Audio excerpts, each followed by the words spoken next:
¿Qué características tiene ese activismo transnacional? ¿Cómo lo están manejando los gobernantes? ¿Qué podemos aprender del estudio del activismo en su dimensión transnacional? Nuestro invitado del día de hoy es un buen amigo de esta casa, el doctor Eduardo Silva. Eduardo es profesor de la Cátedra en Ciencia Política de la Fundación Friezzo en el Departamento de Ciencia Política de la Universidad de Tulane, Nueva Orleans, Luisiana. El profesor Silva fue parte de la Facultad de Ciencia Política en la Universidad de Missouri San Luis, donde sirvió como director del Departamento de Ciencia Política y de Estudios de Posgrado.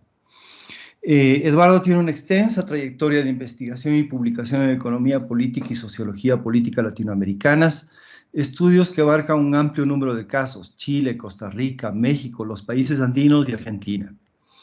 Sus libros, Activismo Transnacional y Movimientos Nacionales en América Latina, Conectando las Separaciones, mi traducción, lamentablemente no está publicado en inglés, en español, y Desafiando al Neoliberalismo en América Latina, que fue publicado por Cambridge University Press en 2009, son para mí verdaderos puntos de partida para los debates actuales y estudios futuros sobre los movimientos sociales latinoamericanos.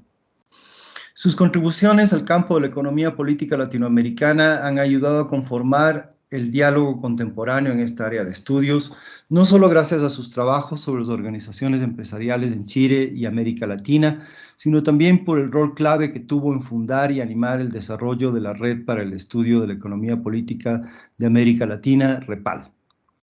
Eduardo, es un gusto tenerte una vez más con nosotros. El foro es tuyo. Gracias, Pablo, por esa muy gentil introducción. Es un gran placer estar de vuelta en conversación contigo, tu programa, la universidad, Quito, Ecuador, etc. Ustedes siempre han sido, pues, un lugar que lo considero como una segunda casa. Hoy día me han pedido que me dirija al tema de retos para el activismo transnacional. Va a ser una presentación bastante artesanal. No tengo un PowerPoint, así que espero que la presentación sea coherente. Además de todo eso, la tengo escrita, y lo lastimoso es que una vez que yo he escrito algo, termino leyéndolo. Así que, pero leeré, espero, de una forma relativamente amena, que no sea muy aburrida. Así que paciencia, por favor. Creo que las ideas, tal vez algunas, van a ser algo interesante. La charla de hoy día está basada precisamente en el libro que mencionó Pablo, y el libro empieza más o menos con la misma idea de Pablo de interrogar, digamos, cuál es el reto que enfrenta el activismo transnacional, qué tipo de retos enfrenta. En la presentación voy a hacer un ensayo de definir ese reto. Voy a empezar por ahí. Voy a seguir con una presentación de 4 temas o condiciones, digamos, interrelacionadas que influyen en el desarrollo del activismo transnacional. Y al final me voy a dirigir a, digamos, cómo se ven estos retos en el periodo post 2008-2009 y después de COVID, o sea, algo más, un poco más actualizado. Bueno, empiezo entonces. ¿Cuál es el reto? Al fin del siglo XX, como todos sabemos, tenemos un proceso de intensificación de la internalización en el mundo, o sea, intensificación de la cooperación internacional intergubernamental, por un lado, y por otro lado, una intensificación de lo que algunos llaman, inclusive yo, la globalización neoliberal, o sea, la convergencia sobre economías de mercados. Estos dos fenómenos, a finales del siglo XX, impulsan o impulsaron el activismo transnacional. ¿Por qué? Había en aquel entonces una percepción de una declinación de la soberanía de los estados nacionales. Activistas, movimientos sociales y ONGs entonces forman redes y coaliciones transnacionales para presionar a las organizaciones internacionales y gobiernos nacionales y empresas privadas transnacionales en áreas de justicia social, democracia, comercio internacional, derechos humanos, derechos civiles, derechos laborales, feminismo, medio ambiente, derechos de los pueblos, etcétera, entre otros, ¿no? Entonces la idea es de que a una creciente concentración de poder a niveles transnacionales era de crear, digamos, una respuesta a ese mismo nivel, porque el Estado nacional ya no era lo más, el área, la esfera más importante en la cual llevar adelante procesos de movilización y procesos contestatarios. Un énfasis importante de ese activismo transnacional era, y sigue siendo, advocar por cambios normativos en los regímenes internacionales que rigen esos temas, desencadenando cambios concretos en procedimientos y reglas. O sea, tratan de influir en el régimen de gobernanza a nivel normativo en organizaciones internacionales para que estas, o foros internacionales, para que estos presionen a estados nacionales. Esa es más o menos la idea. Entonces, gobiernos nacionales firman tratados presionando y están presionados a implementarlos. Pero resulta, y en el mencionado libro enfatizamos, que surge un reto muy importante porque el hecho es que los estados nacionales siguen siendo, repito, siguen siendo una arena significativa de acción para activistas y movimientos sociales. Estados nacionales, instituciones estatales nacionales y política nacional median entre las presiones globales y las respuestas nacionales. En muchas instancias, esta mediación conduce a débil implementación de regímenes internacionales de gobernanza o solo su adoptación simbólica. Por lo tanto, activistas, movimientos y ONGs continúan presionando en la arena nacional. Esto, de paso, sea que lo conocen muy bien en el Ecuador con el tema de los derechos de la madre naturaleza, ¿no? Es un claro ejemplo de este tipo de problemática. En este contexto, entonces, el reto para activistas transnacionales consiste en cómo navegar entre, repito, consiste en cómo navegar entre la arena transnacional y la nacional, especialmente en Latinoamérica, donde movimientos sociales están enraizados fuertemente en el nivel nacional y de ahí participan en redes transnacionales. Entonces surge la pregunta que anima, las preguntas centrales que animan el volumen. ¿Qué efectos positivos y negativos ha tenido la participación de activistas transnacionales? ¿Qué efectos positivos y negativos ha tenido su participación en la arena transnacional sobre su desarrollo en la arena nacional? O sea, estos movimientos enraizados al nivel nacional participan en el nivel transnacional, pero la mayor parte de su acción sigue siendo al nivel nacional. Entonces, ¿qué aprenden, qué se llevan de la experiencia transnacional a cómo llevan adelante su activismo en el nivel nacional?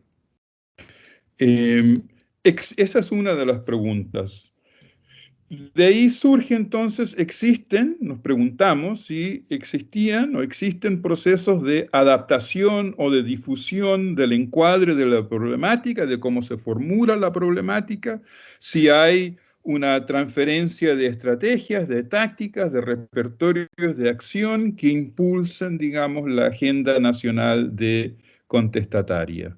¿Qué condiciones, otra pregunta, qué condiciones afectan el desarrollo de esos procesos y especialmente algo a que me he dedicado más hoy en día, a pensar sobre su efectividad en lograr sus objetivos?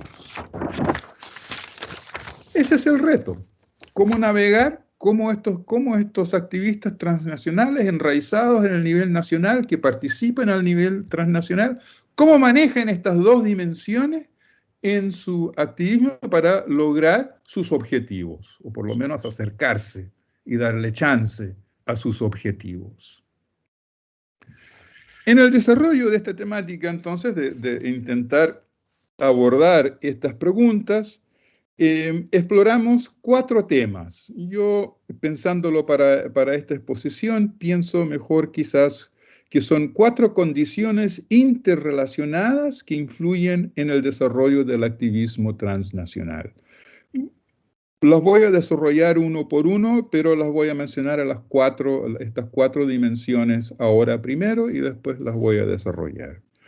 El primer tema al que nos abordamos fue de construir un enfoque analítico basado en relaciones transnacionales para entender las interacciones, de activistas en múltiples arenas y niveles. O sea, ya de un enfoque analítico enraizado en la temática y el punto de vista de relaciones transnacionales. Segundo, de ahí investigamos cómo gobiernos de izquierda en aquel entonces y ahora de derecha diríamos también, cómo esos, digamos, influyen en las relaciones transnacionales, las relaciones y las tácticas que tienen activistas transnacionales. Tercero, de investigar la relación, digamos, otra dimensión, que es que redes transnacionales o movimientos transnacionales tienen una relación norte o sur, o sea, que si son del norte o del sur, y por un lado, o si son sur-sur por otro lado. Y la cuarta dimensión, que creo que es bastante novedosa, especialmente para la temática, que es un intento de normalizar o de volver a incluir en la temática al movimiento laboral. O sea, de no seguir excluyéndolo como un movimiento importante, de no considerarlo como algo ya tan institucionalizado que no vale la pena considerarlo, tan anticuado que no rinde. Pero nosotros pensamos que no, que la verdad que el movimiento laboral es algo que tiene características movimentistas y que hay que preguntarse cuándo surgen esas y qué tipo de impacto puede tener. Esos son los 4 temas que nosotros exploramos, digamos, o condiciones interrelacionadas que influyen en el desarrollo del activismo transnacional. Empiezo entonces con la construcción de un enfoque que se basa en una mirada, digamos, en el punto de vista de relaciones transnacionales para entender interacciones múltiples, para entender interacciones en múltiples arenas y niveles, o sea, al nivel transnacional y al nivel nacional. Activistas y movimientos sociales, esto va a ser más claro en un momento. Activistas y movimientos sociales se desenvuelven en contextos nacionales e internacionales. Por lo tanto, combinamos este entendimiento con conceptos de la teoría de los movimientos sociales. O sea, en relaciones transnacionales se entiende de que tienen un contexto nacional e internacional en el cual se desenvuelven activistas transnacionales, pero combinamos ese entendimiento con el enfoque de movimientos sociales que privilegia los factores de las estructuras de oportunidades y amenazas que moldean el desarrollo de los movimientos sociales. Y esto sería entonces estructuras de oportunidades y amenazas al nivel transnacional por un lado, e internacional por un lado, y al nivel nacional por el otro lado.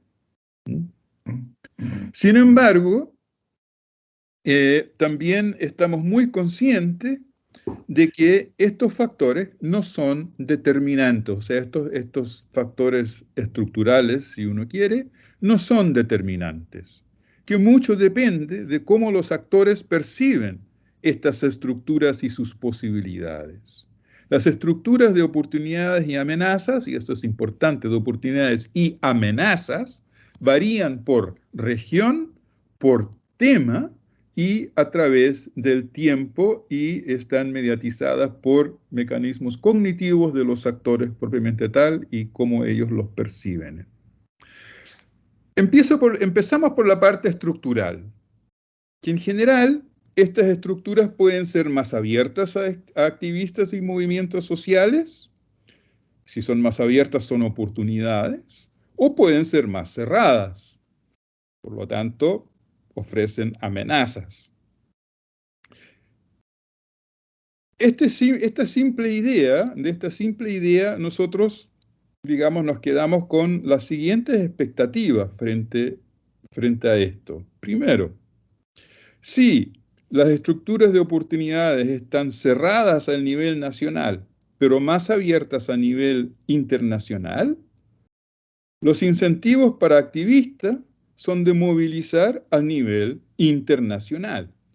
Famosamente, evidentemente, derechos humanos y regímenes autoritarios, ¿no?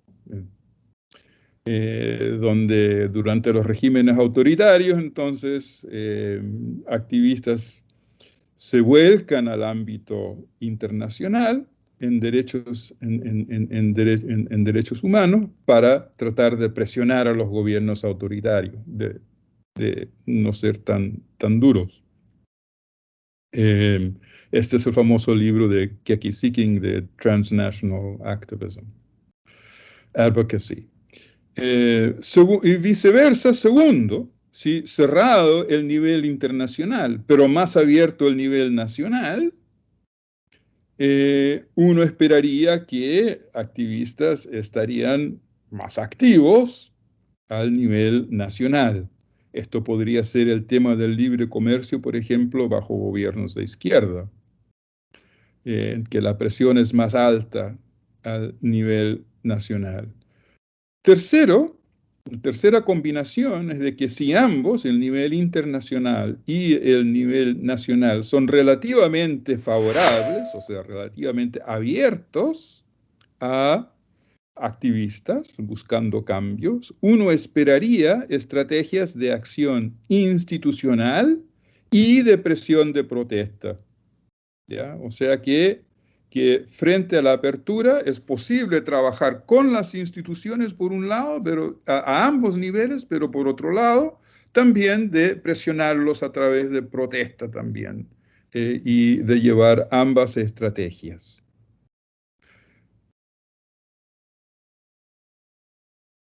Esto es el ejemplo más clásico y claro de esto, es la historia de los movimientos, los grandes movimientos indígenas en el área andina, por ejemplo, en el país de ustedes, en Ecuador, también en Bolivia, que actúan y actuaron en ambos escenarios de estas formas.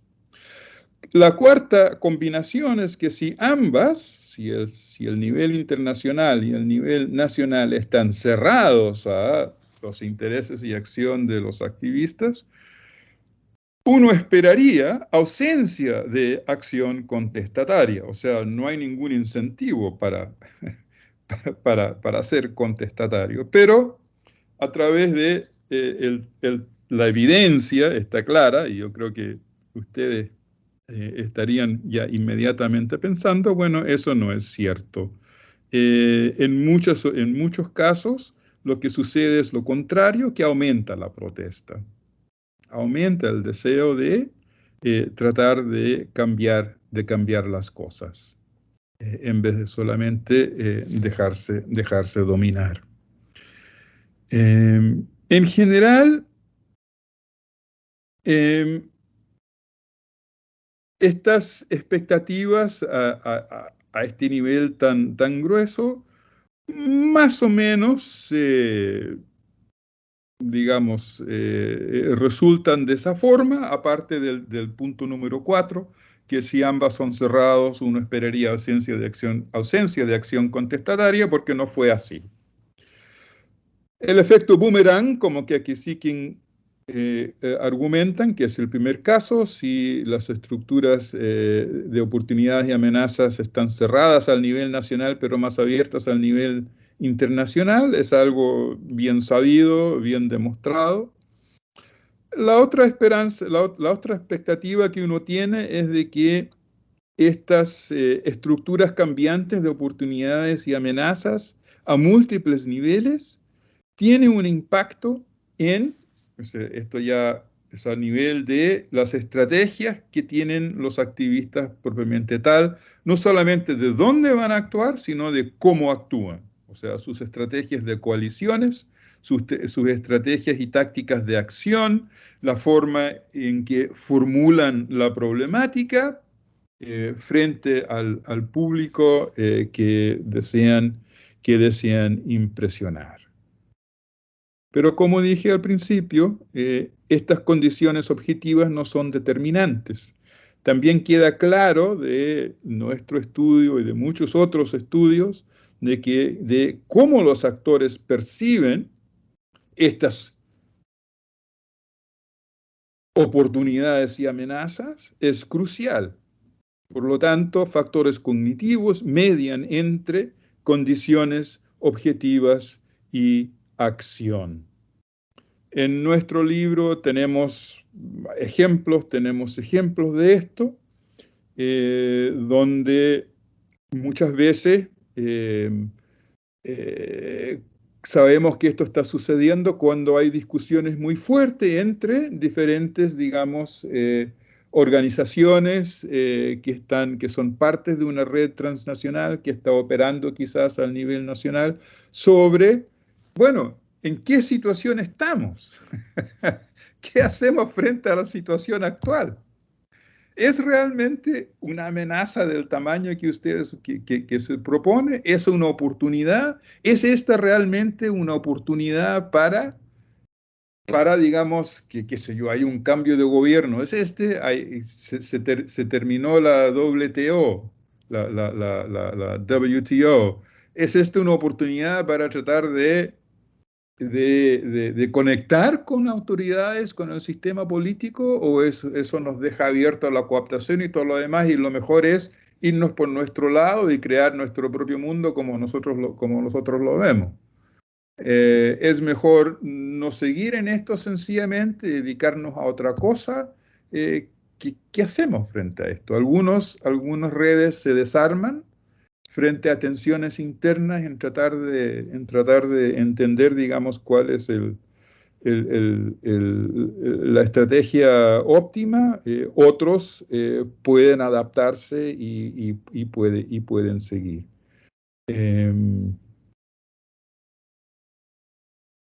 Esto es entonces a nivel estructural, es más o menos cómo nosotros vimos y cómo se plantean los retos de qué van a hacer los activistas frente a las nuevas situaciones que se les están presentando. Y lo que nosotros nos encontramos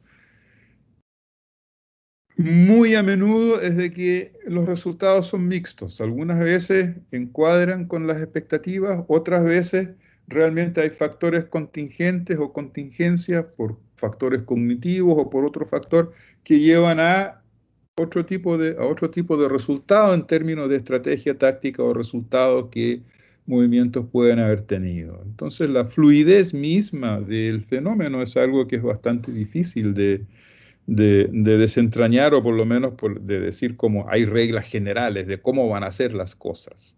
No es tan simple. Otra cosa a la que se enfrentan activistas es que aparte de mecanismos estructurales o condiciones estructurales, hay otros mecanismos de conectividad entre la arena transnacional y la nacional.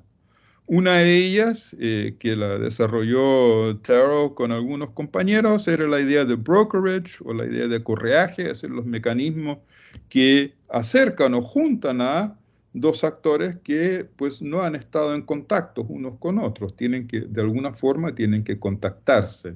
Y la acción, digamos, transnacional es una forma de hacer este tipo de correaje, de conectar movimientos locales, movimientos nacionales con la esfera internacional, de poder, digamos, introducir nuevos argumentos, nuevas formas de ver los problemas, nuevas, digamos, miradas hacia qué tipos de tácticas deberíamos tener y de que este mecanismo es bastante importante en el desarrollo el activismo transnacional, tanto a nivel transnacional como a nivel nacional. Hay otros factores también, hay otros mecanismos que, que también forman parte de estrategias y tácticas. Una es, digamos, y son cognitivos en el fondo, que son la emulación, es decir, de entender de que, oye, pucha, qué sé yo, a los piqueteros argentinos les resultó muy bien, digamos, organizarse de una forma territorial en sus comunas en Buenos Aires y lograron pues un montón de cosas. ¿Por qué no hacemos nosotros una cosa así, qué sé yo, pues en otro país, ¿no? Qué sé yo, el Alto en Bolivia, por ejemplo, ¿no? Esa es una, que en este caso es emulación a nivel nacional de cosas que están sucediendo en otros países. Atribución de similitud también es un mecanismo de difusión, ¿no? O sea, mecanismos de difusión son relativamente importantes. Esto es más o menos una mirada hacia lo que nosotros llamamos el enfoque de relaciones internacionales, para entender las interacciones de activistas transnacionales en múltiples arenas. Esta es la parte estructural, con algunos elementos cognitivos relativamente simplificados, para entender, digamos, cómo uno puede empezar a ver, digamos, cómo factores objetivos no siempre dan los resultados que uno esperaría que debieran dar. El segundo tema, y estos van a ser más cortos. El segundo tema que nosotros miramos era el tema de las relaciones transnacionales y gobiernos de izquierda, y yo le agregaría ahora a gobiernos de derecha. Es bastante simple la idea. En gobiernos de izquierda uno esperaría que para activistas transnacionales sería visto como una apertura de oportunidades, positivo para transferir conceptos, tácticas, etcétera, del nivel transnacional al nacional. Uno esperaría también más efectividad de movimientos sociales frente a mejor recepción. Y sabemos de sobremanera, sin embargo, que en este campo la evidencia es bastante mixta, nuevamente. No es tanto así. Y eso nuevamente lo saben muy bien en el Ecuador con el tema del extractivismo y lo que se ha llamado el imperativo extractivista. Y en el área de los conflictos socioambientales, gobiernos de izquierda que necesitan seguir con extractivismos, ahondar en extractivismos en una era de abundancia o de buenos precios, para poder financiar, en el fondo, toda una serie de otros programas de inclusión social y de construcción y de bienes públicos, etc.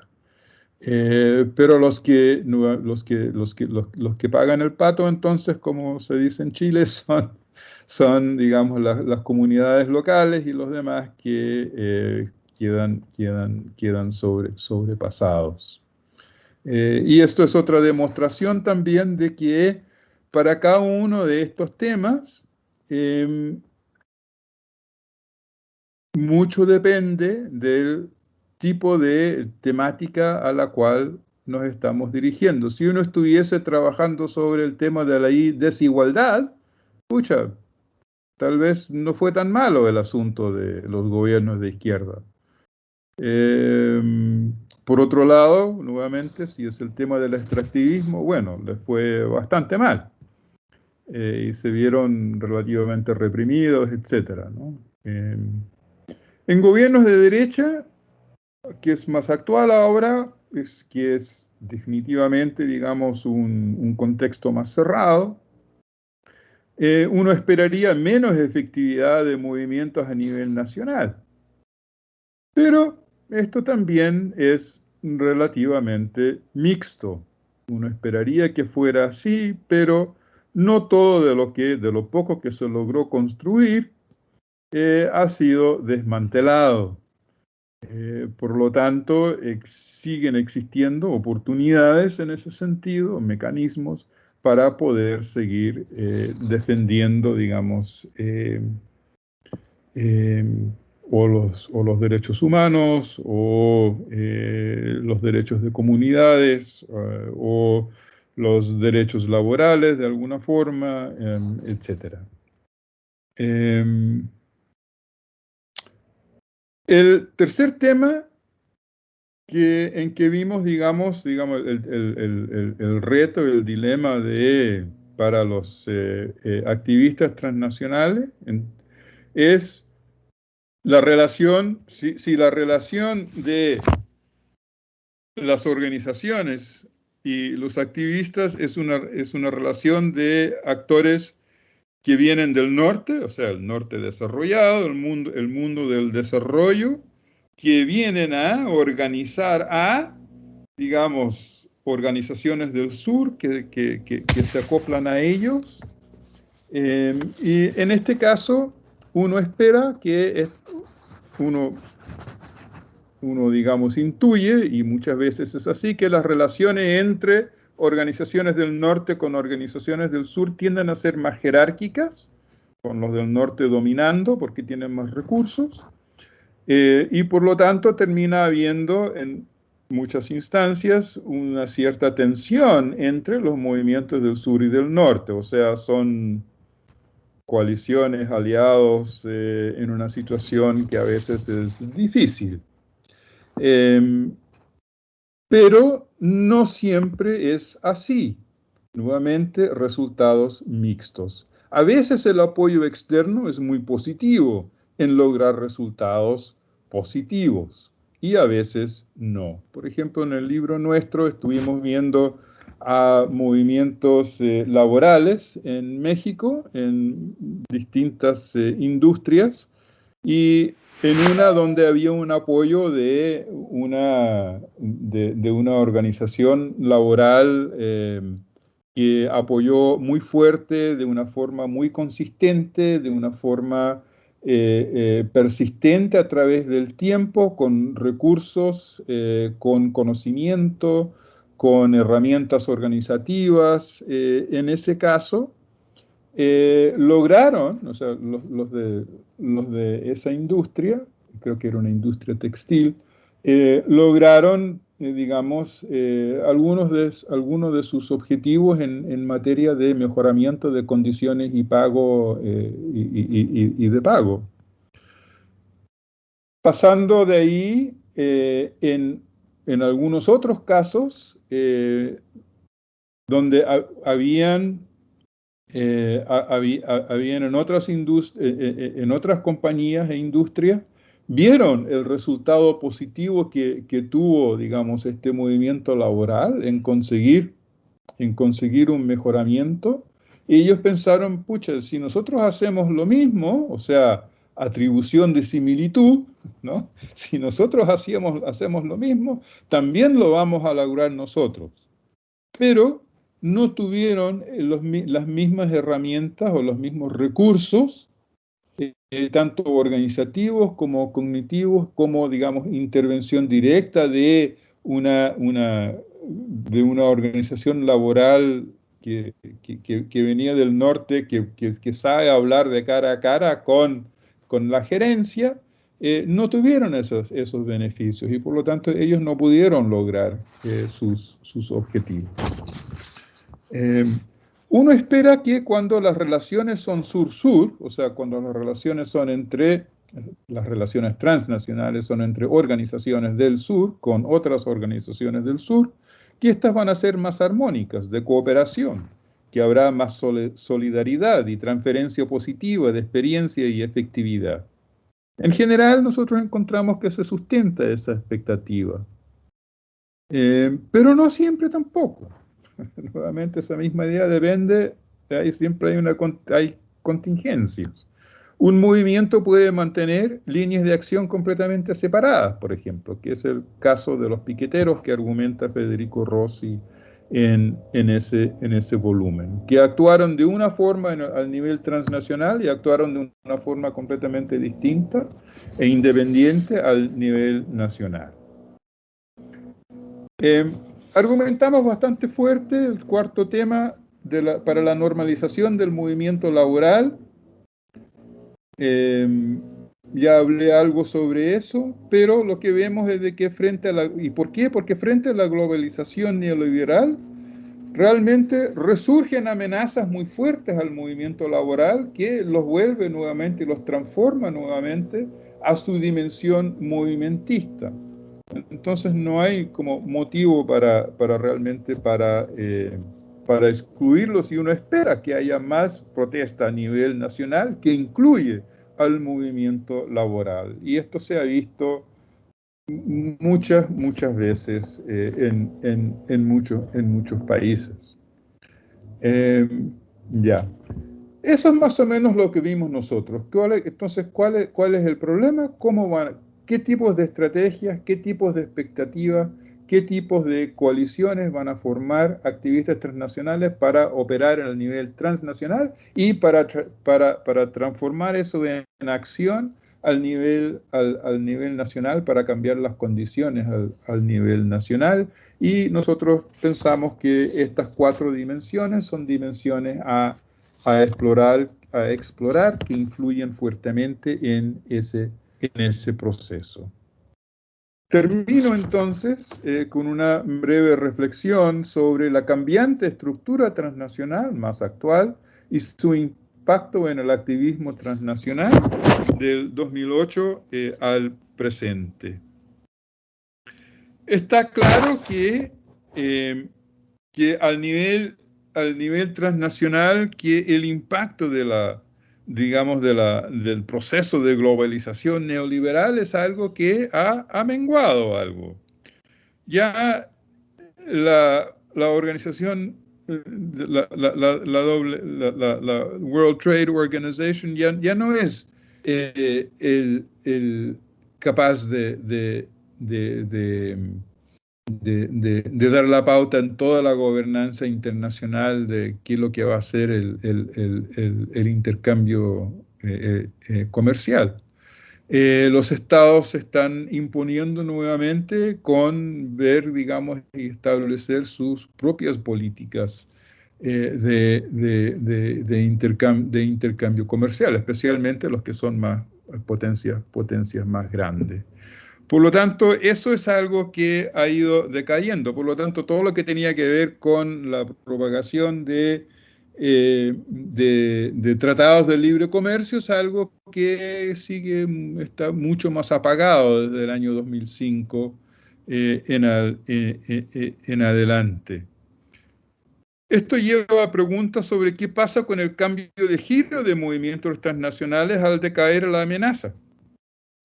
Algunos sencillamente no pueden redirigir sus esfuerzos en otras direcciones y acaban sencillamente.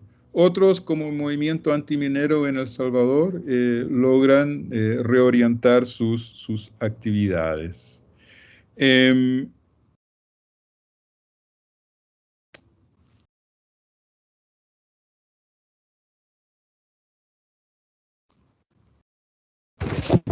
De ahí, dado, digamos, a de que al nivel de las instituciones intergubernamentales no ha habido tanto cambio, sin embargo ha sucedido otra cosa, que hay un desencanto con su nivel de efectividad, la ONU específicamente, pero hay otros también. Con gobiernos nacionales, digamos, hay un encanto con su efectividad y la efectividad de gobiernos nacionales en la implementación de políticas abocadas por movimientos. Por lo tanto, lo que está sucediendo últimamente es de que las grandes conferencias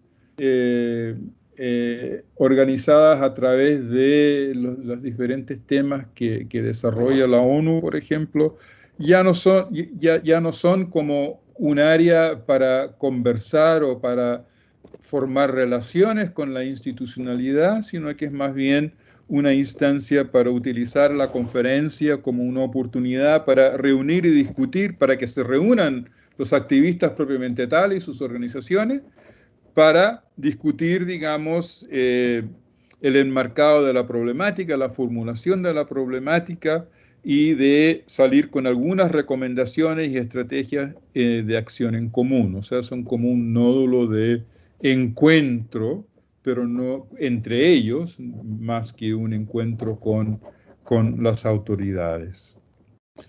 La otra cosa que ha disminuido bastante es de que en el auge de la época de globalización neoliberal hubo toda una idea de, Jackie Smith es una de las grandes, ha escrito mucho sobre esto, de armar, digamos, organizaciones transnacionales, o sea, movimientos transnacionales contrahegemónicos, también organizados centralmente. O sea, el Foro Mundial, por ejemplo, es un esfuerzo de hacer esto. Another World is Possible fue otro esfuerzo de hacer este tipo de una contrahegemonía también a un nivel que esté a la altura de las instituciones internacionales. Eso ha decaído ahora últimamente también.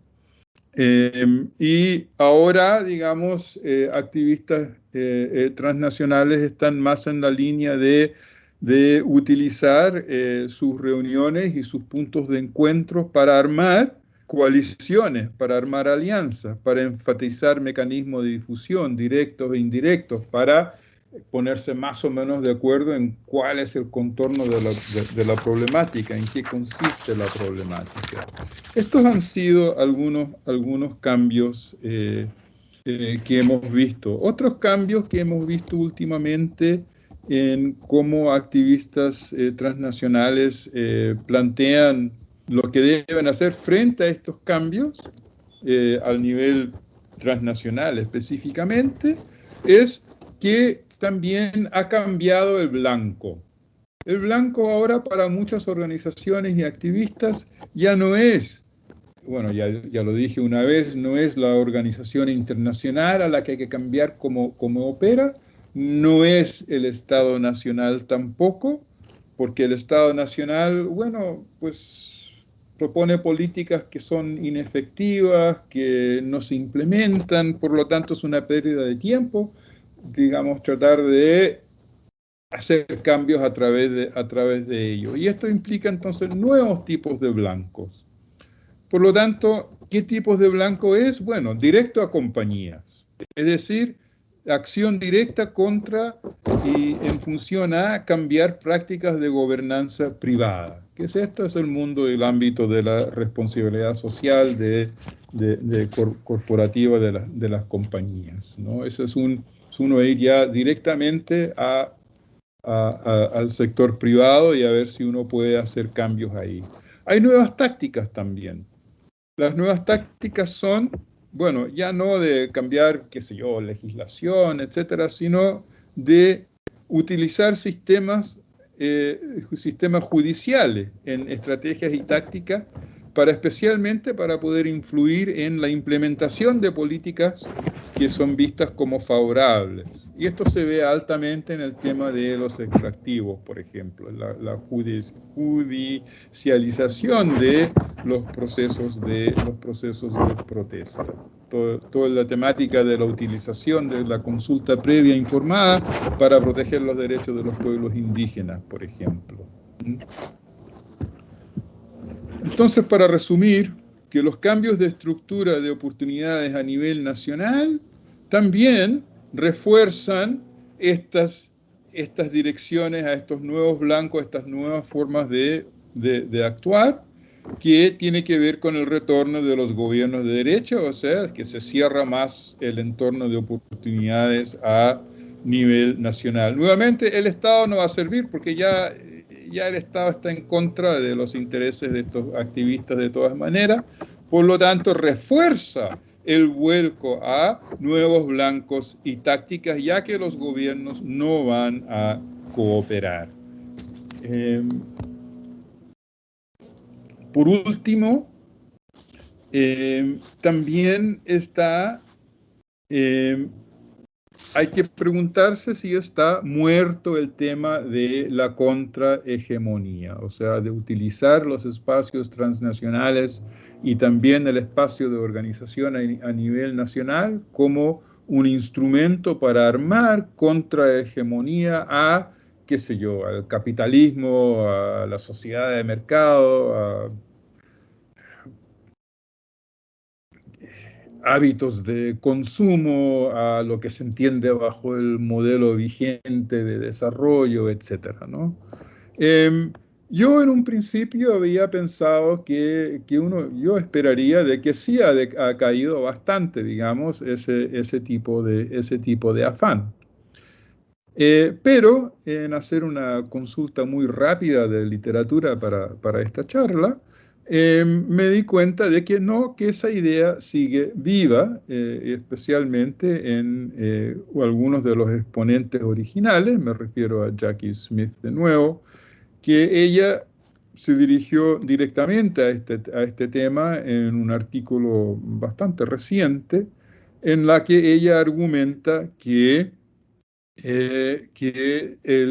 los cambios a nivel internacional, es decir, que ya no hay una coherencia, digamos, de una globalización neoliberal, que eso está menguando por un lado, por otro lado, que estamos en una época de gobiernos de derecha, etcétera, etcétera, de que todavía existen y todavía hay esperanzas de poder armar con movimientos contrahegemónicos.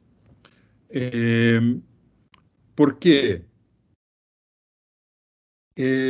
Porque hay que poder organizar contramovilización a la movilización de derecha. Es ahí donde hay que empezar a trabajar de nuevo en armar contrahegemonía.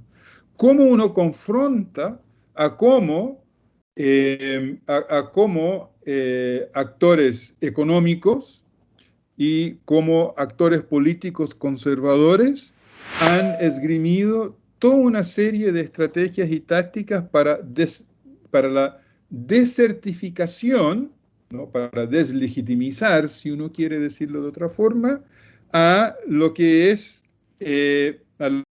digamos, pensar en otro mundo alternativo, pensar en otro tipo de desarrollo. ¿Cómo armar conocimiento que pueda atacar y socavar a ese tipo de acción? La otra es cómo combatir las tácticas de cooptación que han esgrimido las instituciones internacionales, las instituciones, las compañías privadas, algunas ONGs internacionales, etcétera, que lo que hacen es utilizar tácticas de cooptación a movimientos nacionales, locales o movimientos contestatarios, digamos, al sistema vigente. También la otra es cómo combatir mecanismos de apropiación de signos, de símbolos, de conceptos que alguna vez fueron lanzados como una avanzada contrahegemónica y que de repente ahora aparecen en el discurso, digamos, día a día de las instituciones que, pues, y los actores que no quieren cambiar mucho el panorama. Creo que el ejemplo más vivo para ustedes podría ser quizás lo que pasó con el concepto del buen vivir o el vivir muy bien. Es un ejemplo de eso y de que esas son cosas que hay que combatir. Termino ahora con una pequeña reflexión y un poco de anuncio de lo que estamos haciendo aquí en Tulane últimamente frente a estos temas que tiene que ver con el retorno del Estado. ¿Estamos todavía? Estoy por terminar. Que a pesar de todas estas consideraciones, el Estado nacional y subnacional sigue mediando entre las presiones de instituciones y procesos económicos internacionales y la creación e implementación de políticas para efectuar cambios. Amén de toda la acción contestataria, es caso por caso, sin efecto sobre reglas concretas aplicables de forma universal. O sea, lo que voy a decir es de que estos nuevos blancos de los que hablé anteriormente, estas nuevas tácticas de judicialización, la cuestión de utilizar los mecanismos existentes de consulta previa, etcétera, todo esto está hecho que se tiene que pelear la pelea cada vez una vez de nuevo. La compañía X que llegó hay que pelearla. Bueno, a lo mejor te resulta, a lo mejor no te resulta. Tenéis que armarles el pleito a estos. Bueno, ya, a lo mejor te resulta el pleito, a lo mejor no te resulta el pleito. Pero no hay ninguna regla relativamente general que de alguna forma no tanto que regule, pero de que sea una aplicación universal que relativamente proteja los intereses de que están interesados los activistas transnacionales, que los protege de una forma relativamente general. Y en eso está el reto, de cómo poder construir, como Pablo lo diría, una capacidad estatal e institucional que puede digamos, políticas que tengan efecto. O sea, si uno ya va a decir, vamos a hacer esto y que realmente la cosa tenga efecto y que rija para todos los sectores. Evidentemente siempre van a haber aprovechadores, siempre van a haber excepciones, pero que no partamos con la idea de que, bueno, vamos a tratar de hacer todo lo que nosotros queremos hacer y bueno, si ustedes logran armar alguna movimiento contestatario de alguna forma, bueno, a lo mejor ahí tenemos que ver si seguimos adelante o no. ¿No? Es de que el Estado tiene un rol para jugar ahí. Entonces, las últimas reflexiones que nos estamos planteando aquí ahora en Tulane, con un grupo que lo llamamos el grupo MEGA, el grupo de investigación MEGA, es una nueva problemática. Dirigirnos más directamente a la problemática de cuáles son las consecuencias políticas de las acciones de movimientos sociales, ya sean activistas transnacionales, ya sean activistas a nivel nacional o no, pero ya dedicarnos específicamente a las consecuencias políticas de sus acciones.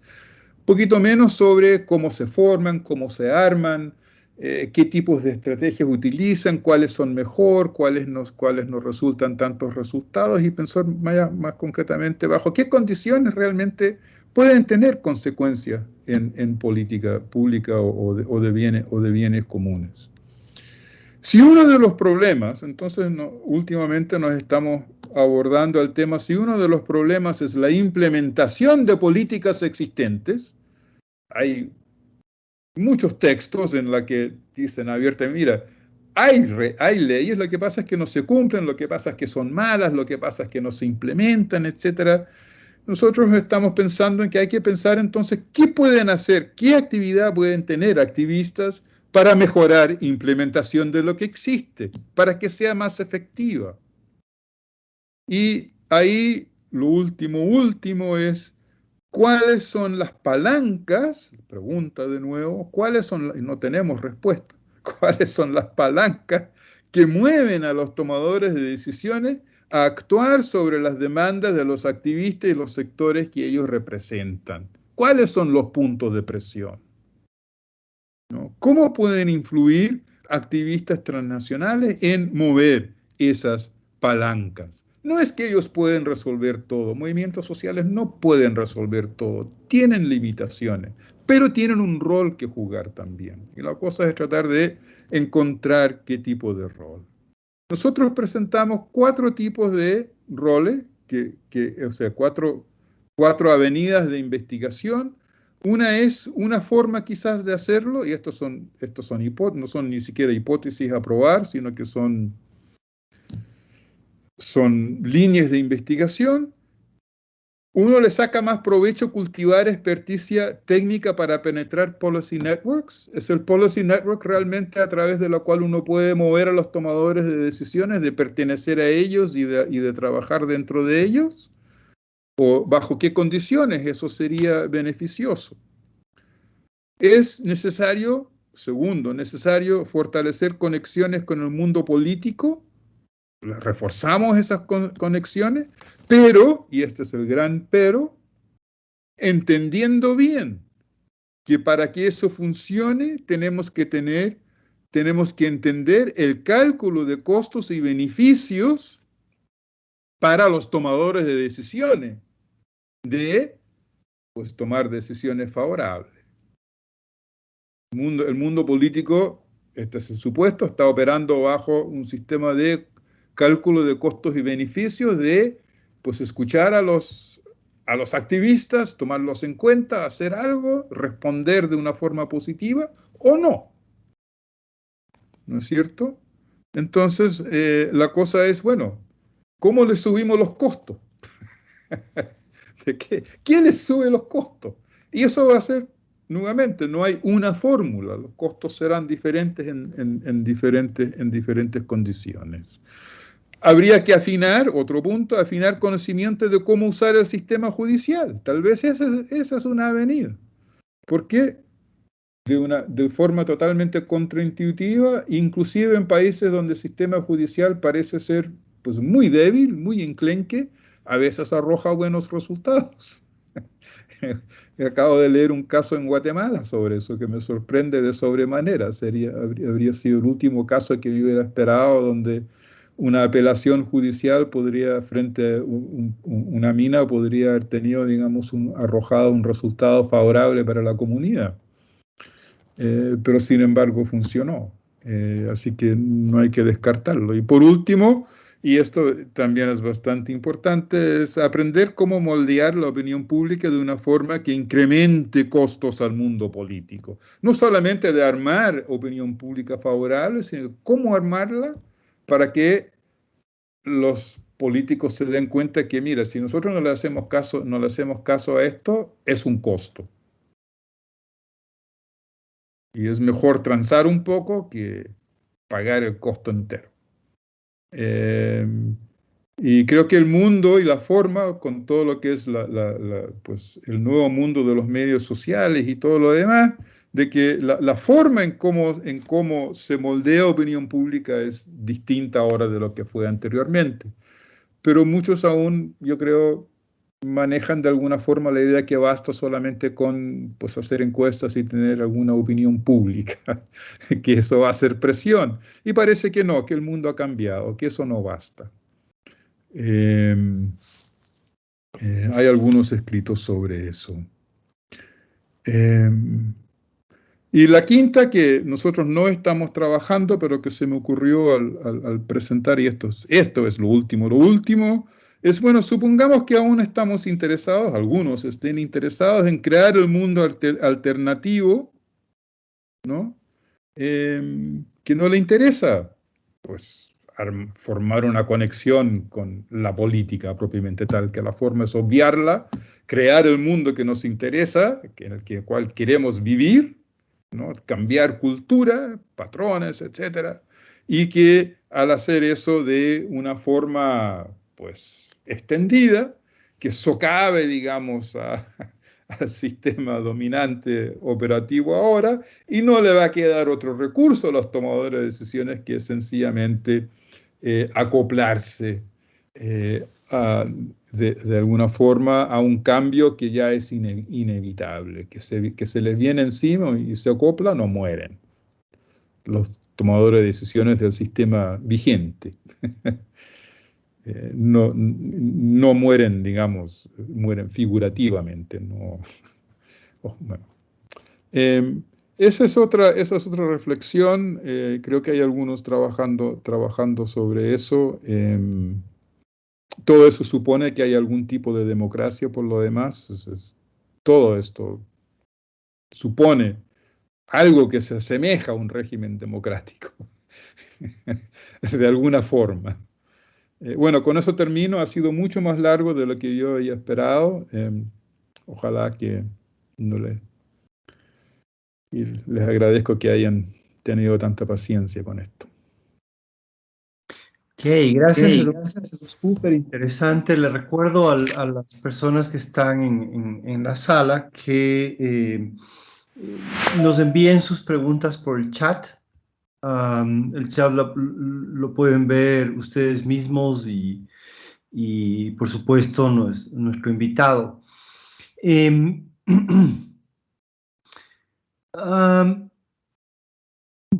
María Patricia Cadena Erazo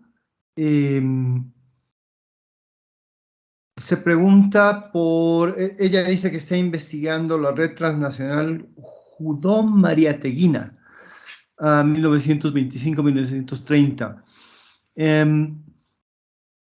Y te pregunta, Eduardo, ¿qué implica el enfoque de relaciones norte-sur y sur-sur y por qué limitar el enfoque en dichas direcciones u orientaciones? Esa sería una primera pregunta.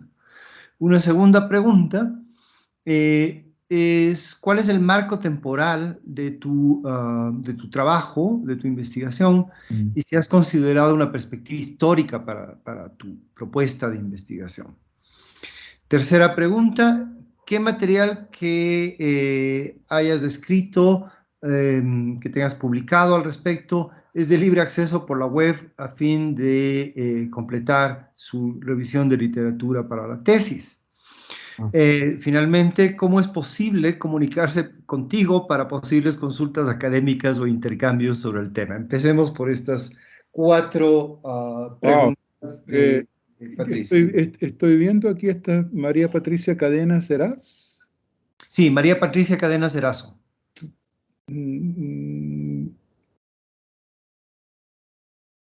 Tengo algo totalmente distinto. Ah, no, hay dos. Tiene otra pregunta. Sí, no, ya veo. ¿Qué te parece si empezamos por las por la primera, sí. y luego vamos a Bueno, lo más fácil es cómo comunicarse conmigo. Estoy en Tulane University. Mi correo es gesilva@tulane.edu. Les puedo garantizar que el Eduardo revisa su correo y te responde. Es la forma de comunicarse conmigo más directa y a la cual yo atiendo con alguna frecuencia. Me confieso un total dinosaurio en todo lo que tiene que ver con medios sociales, etcétera, etcétera, etcétera. Muy a mi pesar. No lo digo con orgullo, pero es una realidad. Al primer punto, si diría que una prospectiva del Estado Nacional sería una figura obsoleta, no, eso no es él, es el que está acá arriba. No. Primero, sí voy. Mi pregunta en gracia, la red transnacional, por ella, implica el enfoque de relaciones norte-sur y sur-sur, y por qué limitarse a ese enfoque en dichas direcciones u orientaciones. Esto me parece fascinante. Me fascina porque, mira, la verdad de las cosas es de que me queda corta en la imaginación, esa es la verdad de las cosas. No sé en qué otras direcciones podría ser. Así que yo aprendería bastante si tuviésemos una conversación sobre en qué otras direcciones puede ir la cosa. Yo las entiendo así, o son relaciones entre organizaciones que son del sur, global, o si están enfocadas a relaciones de organizaciones del sur con organizaciones del norte, desarrollado.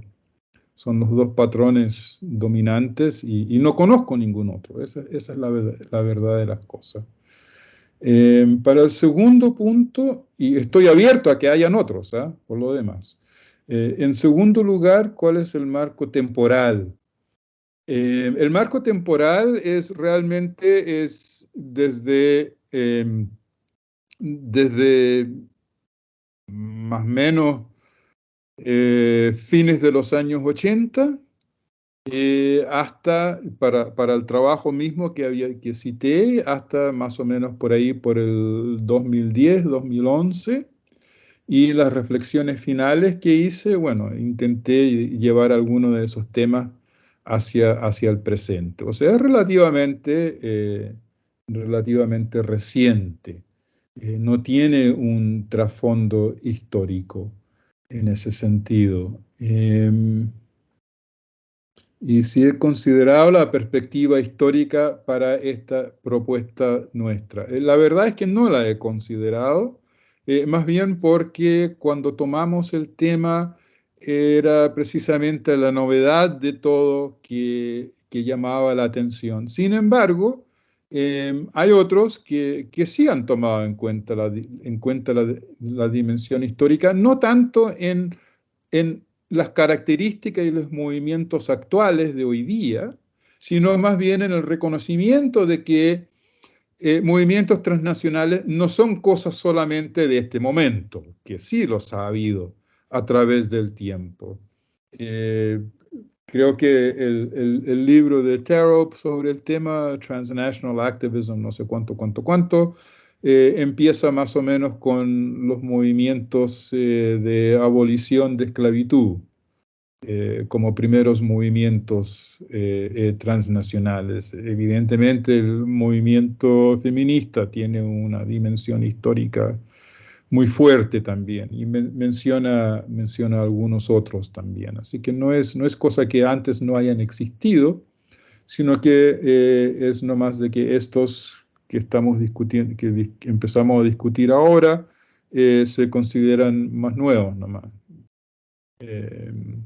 y que no llegan tan atrás. Tercero, ¿qué materia que respecto de este libro en la web? No creo que este libro esté en la web, pero sí espero, porque dejé una copia para estos fines, en la Biblioteca de la Andina. Está en la Biblioteca de la Andina, eso es, está ahí, Eh, se puede acceder a la Biblioteca de la Andina. Así que, pero aparte de eso, no está en Open Access ni nada. De lo último que yo hablé sobre el enfoque de movimientos, y ahora no solamente movimientos transnacionales, no es un proyecto que está enfocado en movimientos transnacionales o activismo transnacional, pero los conceptos que elaboramos se pueden, digamos, traducir directamente a ese plano, que tiene que ver entonces con los efectos políticos del movimentismo, sus efectos sobre consecuencias sobre política, relaciones de poder y en políticas públicas directamente, propiamente tal, y cómo podemos empezar a pensar sobre estos temas. Eso sí está en Open Access. Sacamos una edición especial de la revista ERLAX, el European Review of Latin American and Caribbean Studies de la Universidad de Ámsterdam, en el año 2000, a fines del 2018. Y ahí, digamos, está el primer trabajo en conjunto que hemos hecho sobre eso, y está todo en libre acceso. ERLAX son las siglas. Si le pones eso en un googleo, te aparece inmediatamente. El cuarto, ¿cómo es posible? Ya, eso ya fue la primera que me dirigí. Bueno, esas son mis primeras respuestas que se me ocurren.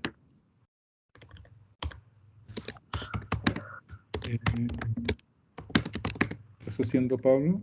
Estoy Sigo, enviándole la sigo, referencia de Erlang sigo, a Mónica, perdón, le llamé María, pero es Mónica Patricia. Mónica, Patricia, sigo con ella entonces. Sí, Otra sí, por favor. pregunta, dentro de un enfoque transnacional, si yo diría que una perspectiva del Estado Nacional sería una figura obsoleta, está claro que yo pienso que no. Yo creo que el Estado Nacional no es una figura obsoleta, no está completamente dominada, que funciona como este mecanismo de mediación entre lo internacional y los organismos y presiones internacionales y que traduce estas cosas a el ámbito nacional. Y por lo tanto es una arena de acción para movimientos sociales que sigue siendo importante. Porque al fin del día son ellos los que ponen las políticas, son ellos los que las van a implementar o no implementar, etcétera. Y no hay nada que vaya a pasar en la esfera internacional o transnacional que vaya a cambiar esa situación. No va a llegar una organización internacional a establecer exactamente cómo van a ser las cosas en un montón de ámbitos. Quizás no tanto en algunos ámbitos económicos, algunos podrían argumentar, pero hay un montón de otros ámbitos donde realmente no es el nivel transnacional el que en última instancia, si uno actúa ahí, es lo que va a cambiar la cosa. Puede poner pautas, puede ponerle presión a los gobiernos nacionales a cambiar su posición en favor a las posiciones de movimentistas, digamos, transnacionales y nacionales, pero al fin del día eso es todo lo que puede hacer. Y el Estado traduce. Por lo tanto, no creo que es obsoleto. Dentro de un enfoque transnacional, usted diría que la perspectiva del Estado sería, esto ya, eso es, ya. Eh, ¿hay más preguntas? Pablo, Yo tengo una pregunta, porque como tú dices, el Estado Nacional es una arena clave.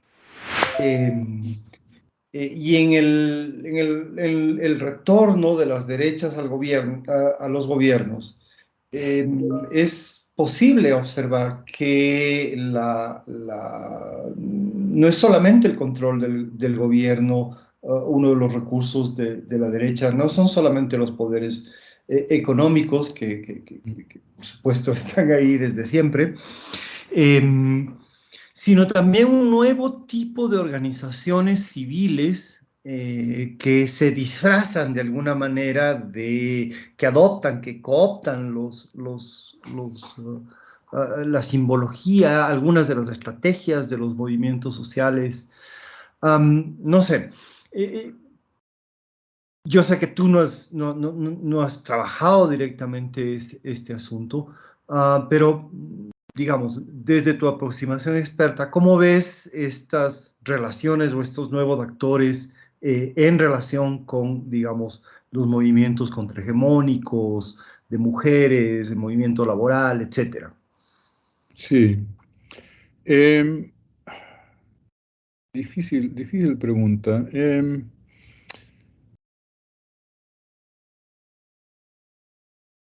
ese sentido, pues queda mucho que hacer. Esto tiene que ver con uno de los últimos puntos que yo levanté durante la charla, eh, que tiene que ver con cómo combatir estos temas de deslegitimización, por un lado, de tácticas de cooptación, por otro lado, tácticas de apropiación de discurso y apropiación de simbología de movimientos transnacionales progresistas, por ponerle, o contestatarios al sistema vigente, por ponerlo de alguna manera. Y que el asunto es combatir esto. Eso es precisamente lo que Jackie Smith propone, es la tarea contrahegemónica, es tratar de desentrañar cómo poder combatir todo eso. Ella en el artículo que yo mencioné puede, si hay gente interesada en ese artículo, ese sí es de libre acceso y te puedo enviar el link y no sé si tú puedes de alguna forma distribuirlo Sí, claro. al grupo, porque es bastante interesante. La verdad es que no me acuerdo tanto de qué es lo que ella está argumentando que se puede hacer, pero un lugar donde que se empieza con eso, es de empezar a hablar sobre el tema, de precisamente pues cuáles son los canales de combatir eso. Eh, Quisiera tener una mejor respuesta que eso, pero es el tema del día. De coaptación, yo creo que pues la única forma realmente de poder hacer eso depende sencillamente de las características de la organización movimentista, eh, que si es capaz de mantener alguna autonomía o no, y eso tiene que ver con la relación que tiene con sus bases y la importancia que tiene de cómo se construyó la organización, si se construyó de abajo para arriba o si fue una creación desde arriba por alguna gente con alguna experticia que decide armar un movimiento y empieza a lanzar algo. Eh, Tiene que ver con si tiene recursos muchos. Se ha hablado de que es importante que las organizaciones movimentistas tengan sus propios recursos, porque la forma en que te compran es por recursos y acceso. Pero la cosa es no transar el acceso por recibir recursos. Eh, y que hay que aprovechar oportunidades que son relativamente buenas también, que hubo en algunos momentos. ¿No? Estas ventanas creo que se han cerrado, pero si se abren de nuevo, de repente aparecen pues activistas burócratas o burócratas activistas. Y hay que saber aprovecharlos para mantener, digamos, y saber con quién se puede trabajar con alguna seguridad dentro de las instituciones. Pero a mi gusto y a mi forma de verlo para el tema de la cooptación, lo más importante es tener recursos propios y evidentemente un entendimiento muy fuerte entre bases y dirigencia sobre cuál es el objetivo y el fin de la organización y del movimiento. Y no hay que pensar de que siempre trabajar con la autoridad significa que uno va a ser ipso facto ser cooptado. Eso es completamente dependiente de factores que he mencionado. Por lo tanto, yo lo tomaría con un poco cautela, digamos, deslegitimizar a cualquier movimiento que intente trabajar, digamos, con autoridades en algún momento si aparece que uno podría sacarle provecho en avanzar el proyecto de alguna forma. Pero muchas organizaciones son fuertemente autonomistas y pues bien, allá ellos. Eh, eh, cada uno va por su cuenta. En términos de apropiación, eh, yo no sé cómo se pelea a través de los medios, porque mucho de esto es mediático. Estamos tan mediatizados, yo como ya me he confesado dinosaurio, yo estoy sobrepasado ahí, sencillamente, como persona, desgraciadamente. Y no sé cómo se trabaja con eso porque al fin del día he estado leyendo y esto se junta, perdón, estoy mezclando muchas cosas, ¿no? Pero se junta con un artículo que me gustó mucho, creo que fue de Paul Pierson, que habla bueno, que trabaja sobre Estados Unidos, pero lo trabaja desde un punto de vista totalmente no norteamericano. Y él fue que estoy casi seguro que fue uno de él, si no de él fue de Jacob Hacker. que, que estaba hablando estaba escribiendo sobre la fuerza de la opinión pública. Y a a su artículo me estaba refiriendo a que las ideas que lancé aquí, que eso ha cambiado, porque la forma en que se manejan los medios hoy día es muy fácil crear búnkers. Ujú, Por lo tanto, uno crea esos búnkers y pues ya no hay como una opinión pública generalizada, ujú, ujú, sino que hay esta opinión, la otra, y cada uno tiene sus adherentes, tiene los medios a través de los cuales ellos lo publican y todo lo demás, y vaya uno a saber cuáles son los mecanismos a través de los cuales uno puede mostrar que es apropiación. Eso es en el sentido cultural. ujú, Lo que sí también los movimientos de derecha se han apropiado son las tácticas mismas. ujú, Ya ujú, no es en la parte cognitiva, ujú, porque esa parte siempre ha sido así. Si yo me refiero a mi trayectoria misma, pues yo soy una creación de los años 60 y los principios de los años 70. Y todo lo que para nosotros era contestatario y todo lo demás, bla, bla, bla, al fin del día todo fue comercializado.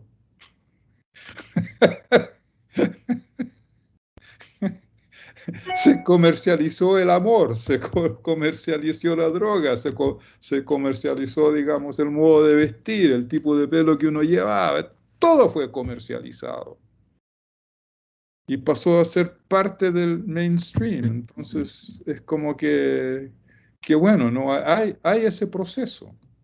ujú. Eh, no sé cómo se construirá el mundo alternativo en una forma que no esté, que sea aparte del que existe y que de alguna forma lo va a socavar. No sé cómo se arma eso, pero bueno. Nuestra común amiga Lisa North tiene una pregunta en el chat. ¿Dónde está? Dice, existe un nuevo movimiento internacional especialmente importante en el Caribe. Mm. Esto es compensaciones para la esclavitud. ¿Crees que puede extenderse a América Latina? Y aclara que las compensaciones son demandas por una combinación de gobiernos, organizaciones sociales e intelectuales. La pregunta sería, por lo tanto, ¿crees que este tipo de táctica, de nuevo movimiento, podría extenderse a América Latina? Eh, pues podría, quizás. Pero si es que se puede, sería con rezago. O sea, lo interesante de esta temática es la traducción de la experiencia tanto histórica y movimentista más cercana, o sea, desde los años 50, 60 en adelante, de derechos civiles, digamos, de gente de color, de orígenes africanos, esclavizados, todo el énfasis ha sido sobre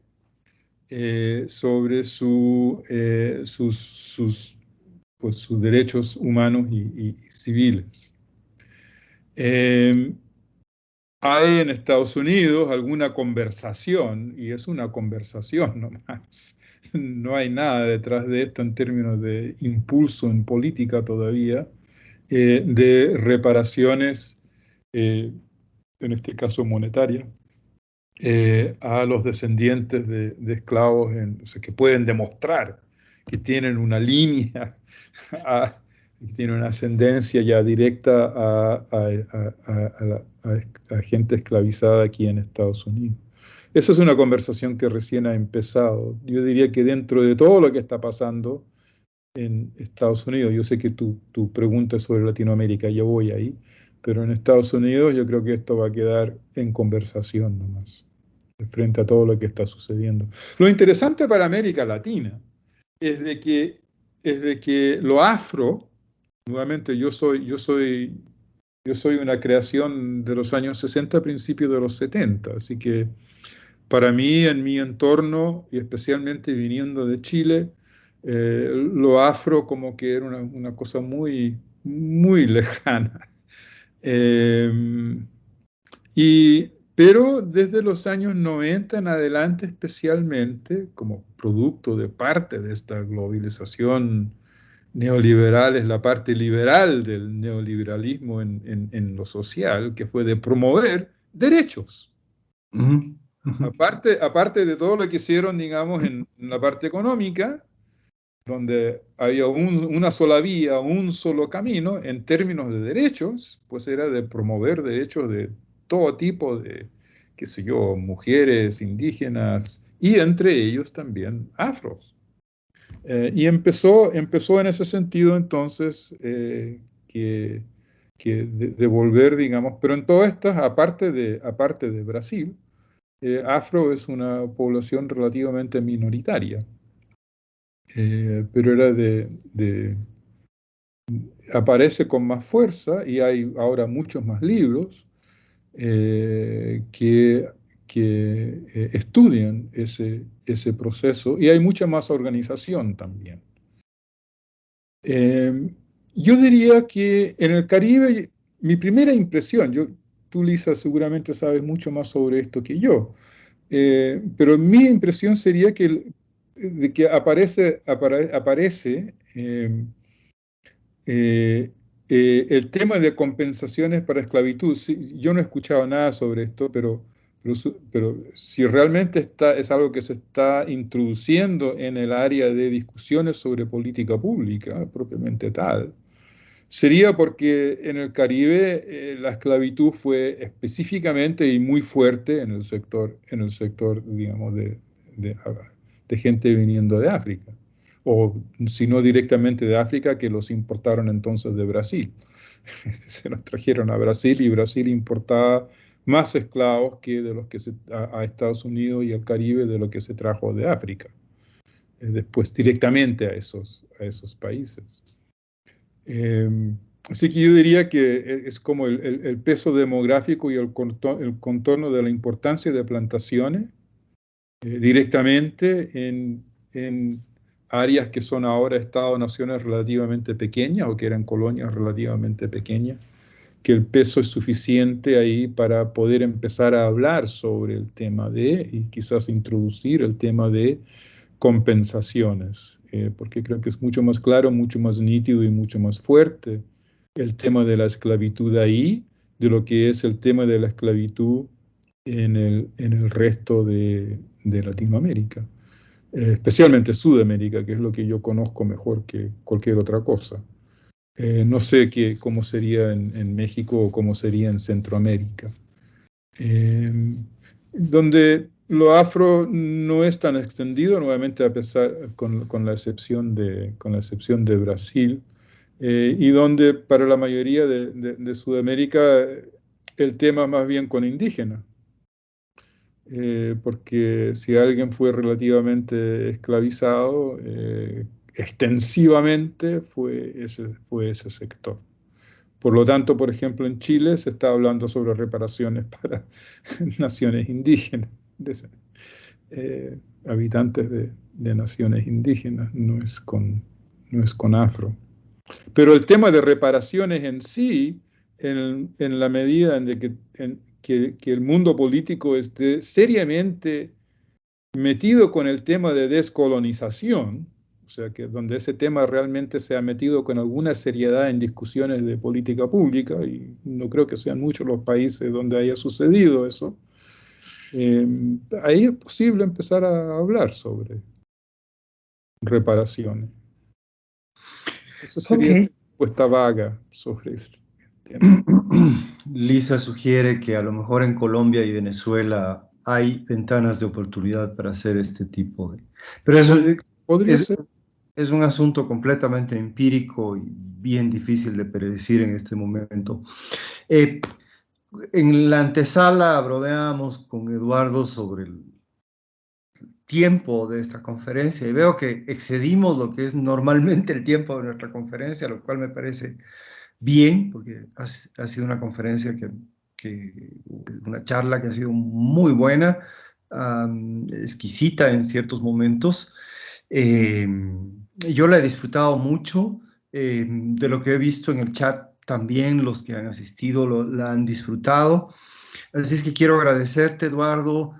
Aprovecho también para agradecer, como siempre, al área de estudios sociales y globales por su apoyo a la actividad de la cátedra, a Paulina Cabezas, que nos ha estado acompañando constantemente por su asistencia en lo que yo llamo la producción y acompañamiento de este evento, y por supuesto a quienes nos acompañaron como audiencia el día de hoy.